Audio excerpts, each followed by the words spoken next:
প্রতিদিন রান্না করে আর খেতে ভাল লাগে না।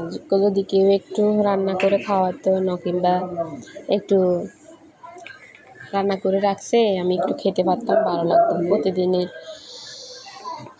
আর ভালো লাগে না। আসসালামু আলাইকুম, সবাই কেমন আছেন? আশা করি সবাই ভালো আছেন। যে যেখান থেকে দেখছেন আশা করি ভালো আছেন। নাম না জানা আমি আপনাদের মাঝে আবারও হাজির হলাম। আসলে আমরা মেয়েরা খুব অসহায়।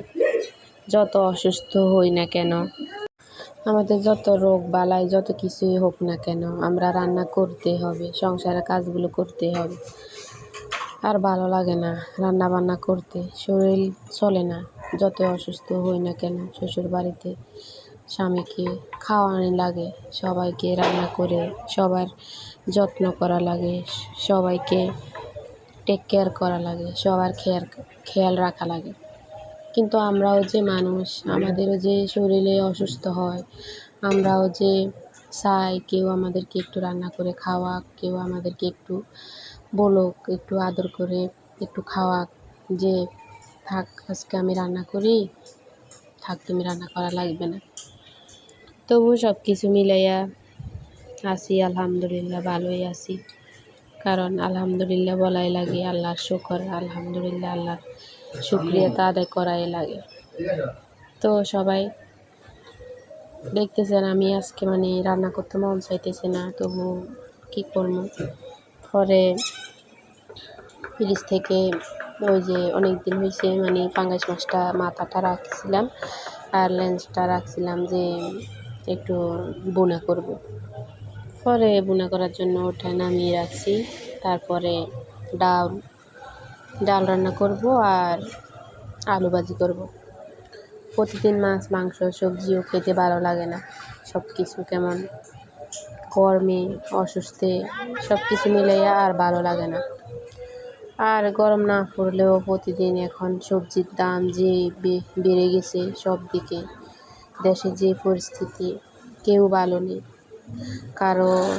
কারো এটা নেই, কারো ওটা নেই। যারা আমরা এই অবস্থা, আমাদের চলা কষ্ট হয়ে যাচ্ছে। আলহামদুলিল্লাহ যে আমার ইনকাম যাই আছে তা নিয়ে আমাদের খুব কষ্ট হয়ে যাচ্ছে। আর যাদের 5,000 10,000 টাকা বেতন, তারা আল্লাহ জানে কেমন করে চলে। বাজারে কোনো একটা সবজির দাম 80 টাকা 60 টাকার নিচে কোনো সবজি নেই, কোনো সবজি এখন পাওয়া যায় না। মাছের দাম 200 টাকার নিচে কোনো মাছই নেই। মানুষ আগে ফাঙ্গাস মাছ খাইতো, এখন ফাঙ্গাস মাছ মানুষের দোয়া ছোঁয়ার বাইরে চলে গেছে। ইলিশ মাছ তো বাদই দিলাম। আজকে 2 বছর হয়েছে মনে হয় ইলিশ মাছ খেতে পারি না। ইলিশ মাছের এত দাম। ইলিশ মাছ 1 কেজি নিতে গেলে এখন 100 বার ভাবা লাগে। কারণ এই 800 900 1000 টাকা দিয়ে যে ইলিশ মাছটা এখন মানুষে পায়, ওটা আরও 3-4 বছর আগে ওটার দাম ছিল 500 টাকা।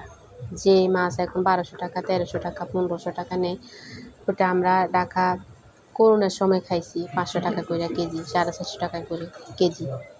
কিন্তু এখন সব কিছুর দাম এত বেশি যে মানুষে ইলিশ মাছ কীভাবে খাবে। ফাঙ্গাস মাছ, তেলাপিয়া মাছ, মানুষে যারা গরিব তারা ফাঙ্গাস, তেলাপিয়া মাছ এগুলো খাতো। এখন মধ্যবিত্ত বলতে কিছুই নেই। এখন যারা বড়লোক তারা ওই ফাঙ্গাস মাছ, ওই যে তেলাপিয়া মাছ খায়। অন্য মাছের দিকে মানুষ এখন কীভাবে তাকাইবে। সব কিছুর দাম এত ঊর্ধ্বে উঠে গেছে যে মানুষে এখন কোনো রকম খাই যদি বাঁচে, এটার জন্যই মানুষে কোনো রকম এখন বেঁচে আছে, যে খেয়ে বাঁচতে পারলেই হলো। গরুর মাংসর কেজি 800 এদিকে মনে হয় 800 কত টাকা।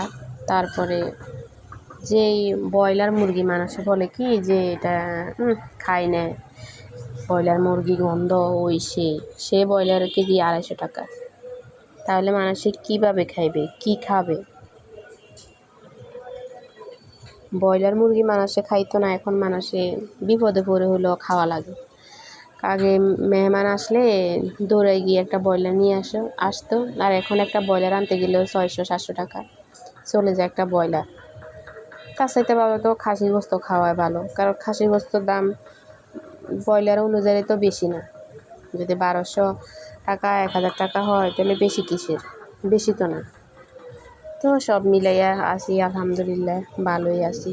তো রান্না হয়ে গেল ডাল, পাতলা ডাল, আলু ভাজি আর পাঙ্গাস মাছের মাথা বুনা করে নিয়েছি। খেতে মন চাইতেছে না, তবুও খেতে হবে, খেয়ে তো বেঁচে থাকতে হবে। সবাই দোয়া করবেন, ভালো থাকবেন। আসসালামু আলাইকুম।